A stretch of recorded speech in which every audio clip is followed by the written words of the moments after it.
Isang masiglang umaga, ikasyam na baitang. Ako si Teacher Garcel at kasama ko si Teacher Joyce Ann. Handa na ba kayo para sa isang makabuluhan at masayang talakayan? Ihanda ang inyong isipan, buksan ang inyong puso at sabay nating tuklasin ang bagong kaalaman. Bago tayo magsimula sa ating talakayan, nais kong anyayahan ng bawat isa na sandaling iyuko ang ulo, ipikit ang mata at damhin ang presensya ng Poong May Kapal.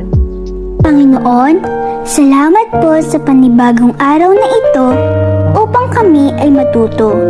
Buksan niyo po ang aming isipan upang lubos na maintindihan ang aming mga aralin. Bigyan niyo din po ang aming mga guro, mga magulang at mga kamag-aral ng lakas ng katawan at isipan na masigit namin kailangan sa araw-araw sa panahong ito. Ang lahat po ng ito ay aming dinadalangin sa iyo, aming Diyos Ama. Amen. Class, bago tayo magsimula sa ating makabuluhang talakayan, nais ko munang ipaalala sa inyo ang kahalagahan ng pagiging present at handa sa ating klase. Alam nyo ba, sa bawat araw na lumilipas, tayo ay may bagong natututunan at bawat pagliban ay isang pagkakataong maaring mawala. 15 minuto bago magsimula ang klase, ipinadala ko na ang attendance link sa ating group chat. Para sa mga hindi pa nakapagtala, may natitira pa kayong oras upang magparehistro. Ngunit tandaan, kapag natapos na ang 15 minuto, otomatikong magsasara ang ating rehistrasyon.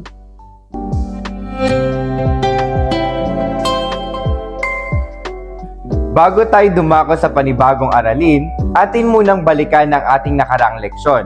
Ngayon, gagamit tayo ng digital flashcard upang subukin ang inyong kaalaman. Class, ano nga ulit ang paksang tinalakay natin kahapon? Mahusay!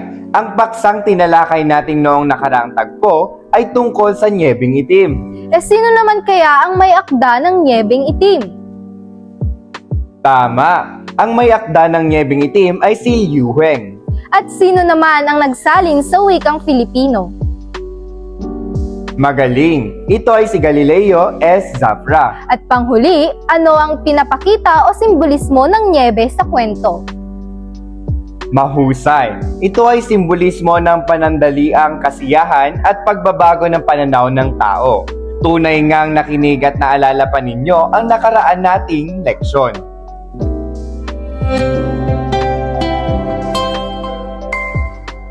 Mukhang buhay na buhay pa rin kayo. Handa na ba kayo para sa isang masaya at makabuluhang laro? Ngayon ay ipapangkat ko kayo sa dalawa para sa isang hamon ng talino at bilis. Ang pamagat ng ating laro ay salitang Korea, tugma sa Filipino. At upang mas lalo nating maunawaan, narito ang ating mga panuto. May papakita akong mga salita mula sa Korea sa pamamagitan ng isang app, ang World Wall App. Ang inyong gawain ay itutugmang bawat salita sa tamang kahulugan nito sa wikang Filipino. Ang unang pangkat na matatapos ng tamang lahat ng sagot ang siyang tatanghaling panalo. Paalala, gamitin ang inyong talas ng pag-isip, magtulungan bilang isang pangkat at higit sa lahat, magsaya habang natututo. Handa na ba kayo? Mukhang ang bawat isa ay buhay na buhay at handang-handa nang sumabak sa ating talakayan. Excited na ba ang bawat isa?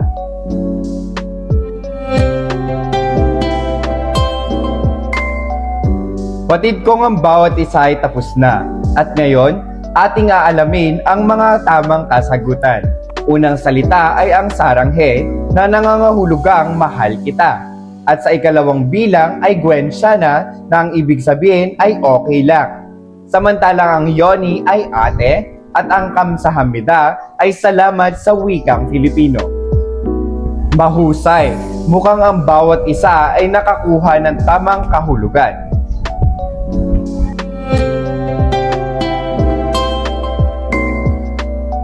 Bago tayo magsimula sa ating talakayan, ay narito ang ating mga layunin.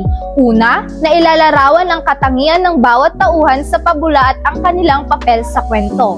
Pangalawa, maiuugnay ang aral sa pabula sa pang-araw-araw na buhay at tunay na sitwasyong panlipunan. At pangatlo, nakabubuo ng isang maikling tula na may kaugnayan sa aral ng pabula.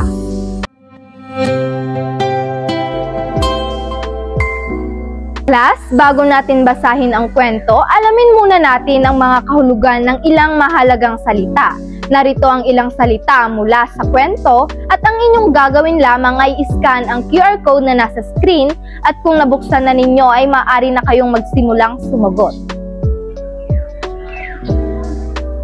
Batid kong ang bawat isa ay handa na at tapos na sa kanilang gawain at ngayon ay atin namang alamin ang mga kasagutan. Ano kaya ang ibig sabihin ng hatol? Tama! Ang hatol ay nangangahulugang pasya o desisyon na ginagawa matapos pag-isipan ng isang bagay. Ano naman kaya ang ibig sabihin ng bumubuelo? Magaling! Ang bumubuelo ay nangangahulugang umaakto o paghahanda sa isang kilos bago ito gawin. Ano naman kaya ang ibig sabihin ng matamang nag-iisip? Mahusay! Ang tamang kahulugan ng matamang nag-isip ay nangangahulugang malalim na nagmumuni-muni o nag-iisip bago gumawa ng isang desisyon. Kapag sinabi nating walang duda, ano naman kaya ang kahulugan nito? Tumpak! Ang walang duda ay nangangahulugang sigurado o tiyak sa isang bagay. Ngayon, gamitin natin ang mga salitang walang duda sa pangungusap upang mas lalong maunawaan natin ang kanilang kahulugan. Ayan, napakahusay ng iyong paggamit sa pangungusap. Ngayon ay mas nauunawaan na natin ang mga salitang ito na kung saan makakatulong ang mga ito sa ating mas malalim na pag-unawa sa pabula na ating tatalakayin. Batid kong nauunawaan na ninyo ang mga salita kung kaya't dumako na tayo sa paksang ating tatalakayin ngayon na pinamagatang ang pabula ng Korea na pinamagatang ang hatol ng kuneho, isinalin sa Filipino ni Vilma C. Ambat. Ngunit bago yan ay basahin muna natin ang mga gabay na tanong na siyang magiging lunsaran o gabay ninyo upang bigyang tuon ang binibigyang tuon ng paksang ating tatalakayin. Narito ang mga gabay na tanong. Una, sino-sino ang pangunahing tauhan ng pabulang ating binasa? Pangalawa, ano sa tingin ninyo ang dahilan kung bakit ganun na lamang ang naging hatol ng puno ng pino at baka sa mga pangyayari? Pangatlo, kung kayo ang nasa katayuan ng kuneho, ano ang inyong magiging hatol sa pangyayari? Pang-apat, ano sa tingin ninyo ang nais ipaabot ng mensahe ng may akda? Ngayon ay ating babasahin ang isang pabula ng Korea na pinamagatang ang hatol ng kuneho. Ngunit bago yan, atin munang basahin ang pabula. Tandaan natin ang pabula upang maging mas epektibo ang ating pakikinig sa pag-unawa. P. Pag-isipan ang mensahe ng kwento. A. Alamin ang katangian ng mga tauhan. B. Bigyang pansin ang mga mahalagang pangyayari. At U. Unawain ang koneksyon sa tunay na buhay. L. Linangin ang kakayahang magbigay ng opinyon. A. Aralin ang gamit ng mga salita gamit ang talasalitaan.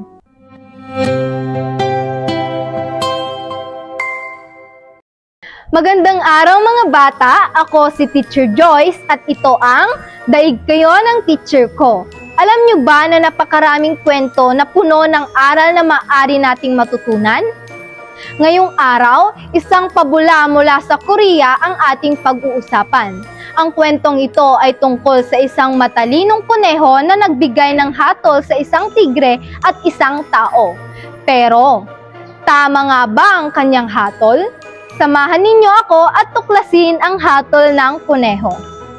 Noong unang panahon, nang ang mga hayop ay nakakapagsalita pa, may isang tigreng naghahanap ng pagkain sa gubat. Sa kanyang paglilibot, nahulog siya sa napakalalim na hukay. Sumigaw siya ng sumigaw upang humingi ng tulong, subalit walang nakakarinig sa kanya. Ano nga ang nangyari sa tigre habang naghahanap siya ng pagkain? Tama, magaling! Nahulog ang tigre sa isang napakalalim na hukay habang siya ay naghahanap ng pagkain. Kinabukasan, muling sumigaw ang tigre upang humingi ng tulong hanggang mapaos. Gutom na gutom at hapong-hapon na ang tigre, lumupasay na lamang siya sa lupa. Naisip niyang ito na ang kanyang kamatayan. Walang ano-ano ay nakarinig siya ng mga yabag.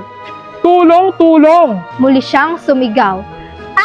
Isang tigre. Sabi ng lalaki habang nakadungaw sa hukay. Class, ano ang nararamdaman ng tigre matapos ang isang buong araw sa hukay? Magaling! Siya ay gutom na gutom. Ano naman kaya ang naging reaksyon ng tigre nang may narinig siyang yabag? Tumpak! Nabuhayan siya ng loob. Ano ang nararamdaman ng tigre matapos ang isang buong araw sa hukay? Magaling! Nararamdaman ng tigre ang matinding gutom, pagod at kawalan ng pag-asa. Napakahusay ng inyong mga sagot. Ngayon ay ating ituloy na ang kwento na siya ay nasa hukay habang siya ay naghahanap ng pagkain. Pakiusap! Tulungan mo akong makalabas dito. Pagmamakaawa ng tigre. Kung tutulungan mo ako ay hindi kita makakalimutan habang buhay. Naawa ang lalaki sa tigre ngunit naisip niyang baka kainin siya nito. Gusto sana kitang tulungan subalit nangangamba ako sa maaaring mangyari. Patawad. Pinagpatuloy ko na ang aking paglalakbay. Wika ng lalaki at nagpatuloy sa paglalakad. Sandali! Sandali! Huwag mong isipin iyan. Pakiusap ng tigre. Huwag kang mag-alala. Pangako, hindi kita sasaktan. Nagmamakaawa ako. Tulungan mo ako. Kapag ako ay nakalabas dito, tatanawin ko ang malaking utang na loob. Tila labis na pagmamakaawa ang tinig ng tigre, kaya bumalik ang lalaki upang tulungan ito. Nakahanap siya ng troso at dahan-dahan niyang ibinaba sa hukay. Gumapang ka rito. Sabi ng lalaki. Gumapang ang tigre sa troso hanggang makaahon sa hukay. Nakita ng tigre ang lalaki, tumulong sa kanya. Naglaway ang tigre at naglalakad paikot-ikot sa lalaki. Sandali, hindi ba nangako ka sa akin na hindi mo ako sasaktan? Ito ba ang paraan mo ng pagpapasalamat at pagtanaw ng utang na loob? Sumbat ng lalaki sa tigre. Wala na akong pakialam sa pangakong iyan dahil nagugutom na ako. Hindi ako kumain ng ilang araw. Tugon ng tigre. Sandali, sandali. Pakiusap ng lalaki. Tanungin natin ang puno ng pino kung tama bang kainin mo ako. Sige. Ang wika ng tigre. Pero pagkatapos natin siyang tanungin ay kakainin na kita. Gutom na ako. Ipinaliwanag ng tigre at ng lalaki sa puno ng pino ang nangyari. Ano alam ng tao sa pagtanaw ng utang na loob? Tanong ng puno ng pino. Bakit ang mga dahon at ang mga sanga namin ang kinukuha ninyo upang mapainit ang inyong mga tahanan at maluto ang inyong mga pagkain? Mga taon ang ibinibilang namin upang lumaki kapag kami malaki na pinuputo ninyo kami.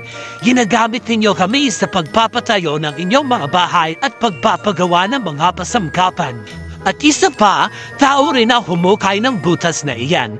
Utang na loob, huwag ka na magdalawang isip, tigre. Sige, pawiin mo na ang iyong gutom. Ano pang masasabi mo doon? Tanong ng tigre habang nananakam at minungusuan ang lalaki. Sa mga sandaling iyon ay dumaan ang isang baka. Hintay, hintay. Pakiusap ng lalaki. Tanungin natin ang baka sa kanyang hatol. Sumang-ayon ang tigre at ipinaliwanag nila sa baka ang nangyari. Hiniling ng dalawa ang opinyon ng baka. Sa ganang akin, walang duda sa kung ano ang dapat gawin. Wika ng baka sa tigre. Dapat mo siyang kainin. Tignan mo, mula nang kami ay may silang, naglilingkod na kami sa mga tao. Kami mga baka ang nagbubuhat na mabibigat nilang dalahin. Inaararo namin ang bukid upang makapantanim sila. Subalit anong ginagawa nila kapag kami ay tumanda na?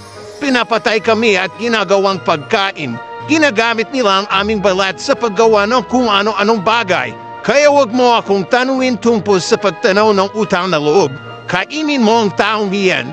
Tignan mo, lahat sila ay sumasang-ayon sa akin, kaya humanda ka na sa iyong kamatayan. Wika ng tigre habang bumubuelo upang sakmalin ang lalaki. Alam na ng lalaki na ito na nga ang kanyang katapusan nang biglang dumating ang lumulukso-luksong kuneho. Sandali, tigre, sandali. Sigaw ng lalaki. Ano na naman? Ang singhal ng tigre. Pakiusap. Bigyan mo pa ako ng isa pang pagkakataon. Tanungin natin ang kuneho para sa kanyang hatol kung dapat mo ba akong kainin. Walang kwenta. Alam mo ang sagot niya. Pareho lang ang sagot ng puno ng pino at ang baka. Pakiusap, parang awa mo na. Pagsusumamo ng lalaki. O sige, pero huli na ito. Gutom na ako. Sagot ng tigre. Isinalaysay ng tigre at ng lalaki ang nangyari. Matamang nakinig ang kuneho.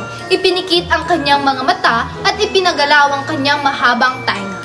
Pagkalipas ng ilang sandali, muli niyang idinilat ang kanyang mga mata, malumanay at walang ligoy na nagsasalita ang kuneho. Naiintindihan ko na ang inyong isinalaysay. Subalit kung ako ang magpapasya at magbibigay ng mahusay na hatol, dapat tayong magtungo sa hukay. Muli ninyong isalaysay sa akin ang nangyari. Ituro ninyo sa akin ang daan patungo doon. Wika ng kuneho. Itinuro ng tigre at ng lalaki ang hukay sa kuneho. Pumunta kayo sa mga posisyon ninyo noon upang mapag-isipan ko pa mabuti ang aking hatol. Tumalon agad ang tigre nang hindi na nag-iisip. Ang nais lamang niya ay matapos agad ang usapan nang makain na niya ang tao. Ganito ang kalagayan ninyo noon. Ikaw, tigre, ay nahulog sa hukay at hindi makaahon. Ikaw naman, lalaki, narinig mo ang paghingi ng saklolopay at tinulungan mo ang tigre. Ngayon, maaari na ako magbigay ng aking hatol.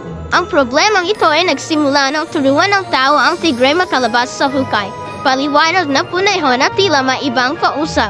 Sa ibang salita, kung ang tao ay hindi magpakita ng kabutihan at iniwan ang tigre sa hukay, walang naging problema. Kaya naisip ko na magpatuloy ang tao sa kanyang paglalakbay at dapat na manatili ang tigre sa hukay. Magandang umaga sa inyong dalawa. Wika ng matalinong kuneho at nagpatuloy sa kanyang paglukso. Class, naunawaan niyo ba ang pabulang ating binasa? Napakaganda ng kwentong ating binasa.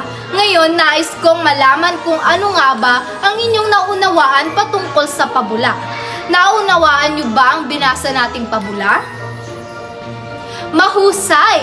Upang sukatin talaga na natutuhan o naunawaan at naintindahan ninyo ang pabulang ating binasa, ay sasagutin na natin ang mga gabay na tanong. Una, sino-sino ang pangunahing tauhan ng pabulang ating binasa? Ilarawan ang bawat katangian ng mga tauhan. Subukin mo nga, Binibining Hana. Tumpak! Ang tigre ay sakim at mapanlinlang, samantalang ang lalaki ay maawain, ngunit walang pag-iingat. Ang puno ng pino naman ay may hinanakit at walang pakialam. At ang baka ay matyaga, ngunit walang katarungan. At ang panghuli ay ang kuneho na matalino at mapanuri. Napakagaling! Sa katangian naman ng leyon, mainam kaya ang kanyang katangian? Subukin mo nga, Ginoong Ronwell. Magaling! Siya ay sakim at walang utang na loob. Matapos niyang humingi ng tulong at mailigtas mula sa hukay, binalak pa niyang kainin ang lalaking tumulong sa kanya. Paano naman kaya ang katangian ng kuneho? Maari mo bang subukin, Binibining Mariano? Magaling! Siya ay matalino at mapanuri. Ginamit niya ang kanyang talino upang mailigtas ang lalaki. Hindi gumamit ng dahas. Class, tulad ng daig kayo ng lola ko na inyong pinapanood, kami man bilang inyong mga guro ay may mahalagang papel, obligasyon at responsibilidad sa lipunan. Kami ay hindi lamang tagapagturo ng kaalaman, kundi gabay din sa inyong paghubog ng mabuting asal, pagpapahalaga at tamang pagpapasya sa buhay. Katulad ng mga aral sa pabula, nais naming ipakita sa inyo ang kahalagahan ng pagiging matalino, makatarungan at may malasakit sa kapwa upang maging mabuting mamamayan ng ating lipunan. At dito na nga nagtatapos ang ating episode na Daig Kayo ng Teacher Ko. Bilang paglalahat, mayroon akong isang katanungan dito na nais kong sagutin nyo mula sa inyong mga natutunan sa aral ng pabula. Ikaw, Binibining Mariano, sa paanong paraan mo maaaring magamit ang aral na taglay na bisa ng pabula? Tunay ngang magagaling. Mula sa pangarap ng buhay, malaki nga ang naitutulong ng pabulang ito sa atin. lalo na kung mangyayari sa inyo ang katulad na sitwasyon ng lalaki at ng tigre. Ngayong natapos na natin ang talakayan patungkol sa ang hatol ng kuneho, nais kong makita kung paano nyo nauunawaan ang aral ng kwentong ito sa pamamagitan ng isang maikling gawain. Gamit ng Canva, CapCut o iba pang video editing app, gumawa ng isang digital storytelling video tungkol sa aral na natutunan mula sa pabula, ang hatol ng kuneho. Para naman sa pagsusumite, i-upload ang inyong natapos na video sa Google Drive o sa YouTube. Ibahagi ang link sa ating Google Classroom bago ang susunod nating klase. Ang pinakamahusay na digital storytelling video ay ipapakita sa klase. Maraming salamat sa inyong aktibong pakikilahok at pakikinig sa ating talakayan ngayong araw.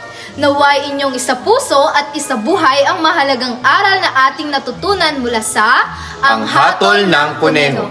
Muli, ito ang inyong lingkod, Teacher Joyce. Ako naman si Teacher Garcel. Na nagsasabing, Sa bawat kwento may aral, sa bawat aral may pagbabago. Hanggang sa susunod nating episode sa Daig Kayo ng Teacher Ko. Paalam at ingat kayong lahat.